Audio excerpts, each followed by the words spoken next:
10,000 నుంచి 15,000 వరకు ఖర్చు పెట్టి బెడ్స్ అయితే కొంటూ ఉంటాం కదండీ! కానీ దానికి మాత్రం సేఫ్టీ అయితే అస్సలు తీయమండి. అలాగే వదిలేస్తూ ఉంటాము. ముఖ్యంగా చిన్న పిల్లలున్న ఇంట్లో బెడ్స్ మీద అయితే ఈ విధంగా యూరిన్ పోసేస్తూ ఉంటారండి. కానీ చిన్న పిల్లలున్న ఇంట్లోనే కాదండి, ప్రతి ఒక్కరికి యూజ్ అయ్యే ఒక ఐటెమ్‌తో వచ్చేసానండి. అస్సలైతే స్కిప్ చేయకండి. దీన్నైతే నేను అమెజాన్ నుంచి బెడ్ కవర్ తీసుకున్నానండి. ఇదైతే వాటర్ ప్రూఫ్ అన్నమాట. 4 వైపులా ఈ విధంగా ఎలాస్టిక్ అండి. అండ్ వెనకాలైతే ఈ విధంగా వాటర్ ప్రూఫ్ రబ్బర్ షీట్ అండి. స్టిచ్చింగ్ కూడా చాలా బాగా చేశారండి. ఓవర్‌లాక్ చేశారన్నమాట. అస్సలైతే మనకు కుట్లయితే విడిపోదండి. అండ్ ఫ్రంట్‌లో చూడండి క్లాత్ కూడా చాలా బావుంది. సాఫ్ట్‌గా ఉంది. మంచి ఫీల్ ఇస్తుందండి పడుకునేటప్పుడు. అండ్ క్లాత్ అయితే నేనిక్కడ గ్రే కలర్ తీసుకున్నానండి. ఆల్ కలర్స్ అయితే అవైలబుల్ ఉంటుందన్నమాట అమెజాన్‌లో అయితే.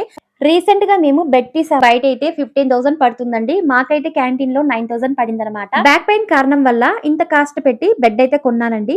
దీని మీద కవర్ కూడా రిమూవ్ చేయలేదండి. అలాగే నేను ఈ విధంగా బెడ్ షీట్ అయితే వేసేసాను. కానీ ఇది స్లిప్ అవుతుందండి. అంతే కాకుండా మా పిల్లలు దీని విధంగా కవర్ అయితే రిమూవ్ చేస్తూ ఉన్నారు. ఈ బెడ్ షీట్ అనేది స్లిప్ అవ్వడం వల్ల మనకు నిద్ర అయితే అస్సలైతే పట్టదండి. చాలా డిస్టర్బెన్స్‌గా ఉంటుంది. అందుకే నేను అమెజాన్ నుంచి ఈ బెడ్ కవర్ అయితే తీసుకున్నానండి. బెడ్‌కున్న ప్లాస్టిక్ కవర్ అయితే రిమూవ్ చేయకుండా అలాగే వేస్తున్నానండి. ఈ బెడ్ కవర్ అయితే చాలా చక్కగా స్టిఫ్‌గా ఉందండి. అటు ఇటు అయితే అస్సలైతే కదలదనమాట.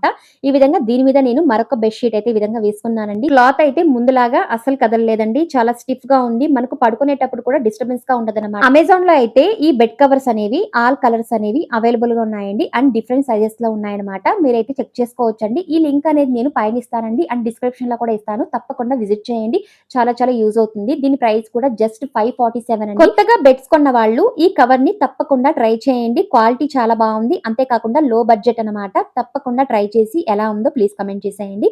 Please like, subscribe and share చేసేయండి.